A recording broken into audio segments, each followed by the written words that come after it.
नमस्कार दोस्तों, एक और वीडियो में आपका स्वागत है। इस वीडियो में हम अनुपात और समानुपात के क्वेश्चन सॉल्व करेंगे। तो चलिए वीडियो को शुरू करते हैं। पहला क्वेश्चन लिखा हुआ है 9, 7 और 14 का तृतीय अनुपात ज्ञात कीजिए। तो तीन संख्याएं दी हुई हैं, 9 है, 7 है और 14 है। हमें इसका तृतीय अनुपात बताना है। तो समानुपात के केस में क्या होता है, पहली संख्या अनुपात दूसरी संख्या, समानुपात तीसरी संख्या, अनुपात चौथी संख्या। हमें बताना क्या है, तीसरी संख्या यानी कि इसकी वैल्यू बतानी है। इसे हम x मान लेते हैं। बाकी संख्याओं को इसी क्रम में एज इट इज लिख देंगे। पहले हम 9 को लिखेंगे, फिर 7 को लिखेंगे और लास्ट में 14 को लिखेंगे। अब समानुपात के केस में क्या होता है कि जो बीच वाली संख्याएं होती हैं इन दोनों का मल्टीप्लाई जो बाहर वाली संख्याएं होती हैं इन दोनों के मल्टीप्लाई के बराबर होता है। तो अगर हम इसका मल्टीप्लाई करते हैं तो हो जाएगा 7x इक्वल टू इनका मल्टीप्लाई करते हैं तो हो जाएगा 14 इंटू 9। अब इसे कैलकुलेट करेंगे, 7 से 14 दो बार में जाएगा तो x की वैल्यू कितनी आ जाएगी, 9 दूनी 18।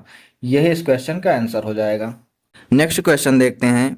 लिखा हुआ है 3, 11, 4 और 14 को समानुपात में बनाने के लिए इनमें से कौन सी संख्या जोड़ी जानी चाहिए। तो हमारे पास चार संख्याएं दी गई हैं, 3 है, 4 है, 11 है और 14 है। अभी ये समानुपात में नहीं है। क्वेश्चन कह रहा है कि हम इसमें क्या जोड़ दें कि ये समानुपात में बन जाएं। तो जोड़ने या घटाने के लिए अगर क्वेश्चन ये भी पूछ लेता है कि हम इसमें से क्या घटाएं, तो दोनों के लिए एक सेम फार्मूला होता है। अगर वो संख्या हम x मान लेते हैं तो उसकी वैल्यू क्या होती है, जैसे ये चार संख्या है a, b, c और d हैं, तो फार्मूला होता है पहले जो आखिरी वाली संख्याएं होती हैं इनका मल्टीप्लाई करेंगे, ए डी माइनस जो मिडिल वाली संख्याएं हैं इनका मल्टीप्लाई करेंगे, बी सी अपान जो बाहर वाली संख्याएं हैं इनको जोड़ देंगे, ए और डी माइनस करेंगे जो ये संख्याएं हैं इनको जोड़ देंगे और इस पे हमें लगा देना है क्या, मॉड। ये हो जाता है फार्मूला। अगर क्वेश्चन में जोड़ने को कह रहा है तब भी यही फार्मूला लगेगा और अगर घटाने को कह रहा है तब भी यही फार्मूला लगेगा। इस क्वेश्चन में जोड़ने को बोला है तो हम इसमें वैल्यू पुट करते हैं। x की वैल्यू क्या हो जाएगी, पहले बाहर वाली संख्या को गुणा करेंगे, 14 यहाँ कितना हो जाएगा 42, माइनस अंदर वाली संख्या को गुणन करेंगे कितना हो जाएगा 11 चौक 44, डिवाइड बाई बाहर वाली संख्या को जोड़ेंगे तो 14 3 17 हो जाएगा और बीच वाली संख्या को जोड़ेंगे तो 11 4 15 हो जाएगा। इस पे लगेगा मॉड इक्वल टू 42 में से हम 44 को माइनस करेंगे तो आ जाएगा माइनस का 2, डिवाइड बाई 17 में से 15 माइनस करेंगे तो आ जाएगा 2। इस पे लगा हुआ है मॉड। 2 से तो कैंसिल करेंगे तो आ जाएगा माइनस का 1 और इस पे लगा हुआ है मॉड।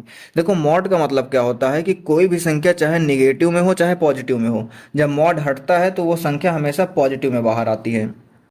ठीक है, तो इसकी वैल्यू क्या हो जाएगी, 1 हो जाएगी। यानी कि x की वैल्यू 1 आई है तो 1 अगर इसमें हम जोड़ देते हैं तो ये संख्याएं क्या हो जाएंगी, समानुपात में आ जाएंगी। आंसर हमारा कितना हो जाएगा, 1 हो जाएगा। लेकिन एक बार इसको हम वेरीफाई करते हैं, इसमें हम जोड़ के देखते हैं। 3 में 1 जोड़ेंगे तो 4 हो जाएगा, अनुपात 4 में 1 जोड़ेंगे तो कितना हो जाएगा, 5 हो जाएगा।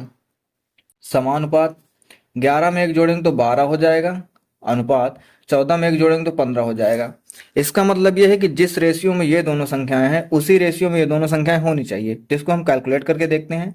अगर इसको हम 3 से काटते हैं तो 3 चौक 12, इसको 3 से काटते हैं तो 3 बचे 15। देखो सेम वही रेशियो आ गया जो पहली संख्याओं का है।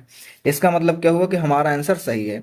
तो ये करना नहीं है, ये मैंने वेरीफाई करने के लिए बताया है। आपका आंसर ये आ चुका है। एक्स की वैल्यू निकालने के लिए क्या करेंगे, ये हम फार्मूला लगाएंगे और ये आंसर हमारा ऐसे आ जाएगा।